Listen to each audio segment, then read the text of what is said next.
Salut à tous et bienvenue sur notre chaîne iMyPhone français, j'espère que vous avez la forme. Maintenant la version iOS 18 est enfin disponible officiellement et vous pouvez d'ores et déjà mettre à jour votre iPhone à la nouvelle version iOS 18. Et dans cette vidéo, on va voir quelques fonctionnalités cachées d'iOS 18. J'en ai sélectionné quelques-unes les plus importantes. Mais avant cela, n'hésitez pas à liker la vidéo, la partager avec vos amis, de vous abonner à la chaîne si ce n'est pas le cas et activer la cloche pour être notifié de chaque nouvelle vidéo. Et sur ce, on passe directement à la suite de la vidéo.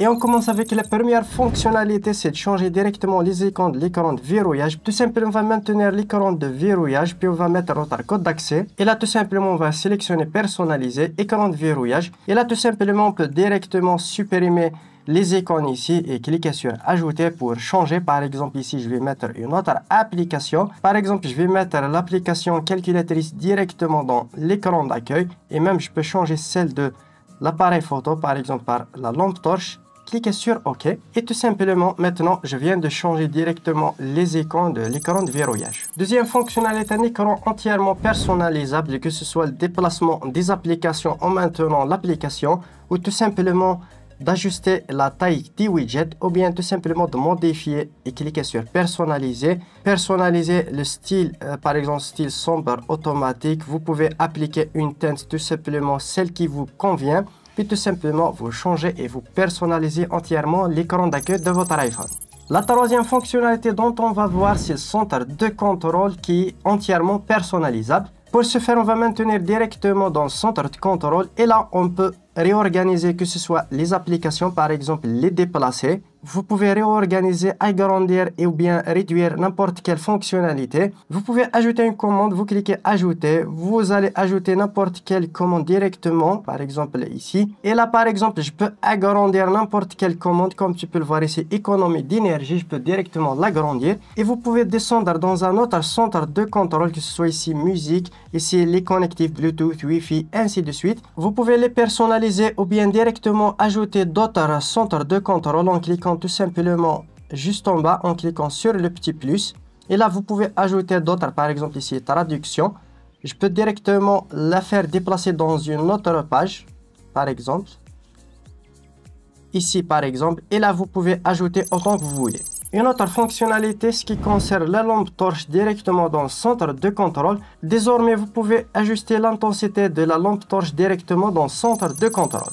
On passe directement à une autre fonctionnalité très intéressante, c'est le fait de verrouiller une application grâce à Face ID. Pour ce faire, on va maintenir directement dans l'application et là exiger Face ID. On clique sur exiger Face ID et là tout simplement on va mettre notre code d'accès. On va cliquer sur OK et comme tu peux le voir ici, si j'ouvre directement l'application, il me demande Face ID requis pour ouvrir l'album. C'est une fonctionnalité hyper intéressante pour sécuriser vos données sur votre iPhone. On passe à une autre fonctionnalité qui concerne les messages. Par exemple, vous pouvez personnaliser les emojis. Vous pouvez mettre n'importe quel emoji, autocollant, ainsi de suite. Vous pouvez directement chercher un emoji. Par exemple, ici, emoji triste. Je peux directement chercher dans les emojis qui concernent ma recherche. Vous pouvez par exemple désigner directement des emojis par exemple en cliquant juste ici. Premier pas. Vous pouvez personnaliser votre emoji par exemple. Et vous pouvez bien sûr programmer la date d'envoi de votre message. Et vous pouvez bien sûr personnaliser le texte, que ce soit changer le style de texte, ainsi de suite. On passe à la fonctionnalité suivante qui concerne des nouveautés directement dans Safari. Par exemple ici, je consulte un blog. S'il y a des éléments gênants directement dans la page web, on clique juste ici, masquer les éléments gênants. Là tout simplement, on peut sélectionner les éléments gênants, par exemple directement en cliquant dessus, là. Par exemple, et on va cliquer tout simplement sur masquer. Et là, comme tu peux le voir, ça disparaît automatiquement. Par exemple, cette page web est en anglais. On peut cliquer directement ici. On a la possibilité de traduire la page web. On clique sur traduire le site web. Et là, tout simplement, on peut choisir une langue ou bien directement sélectionner une proposée. Par exemple, en français.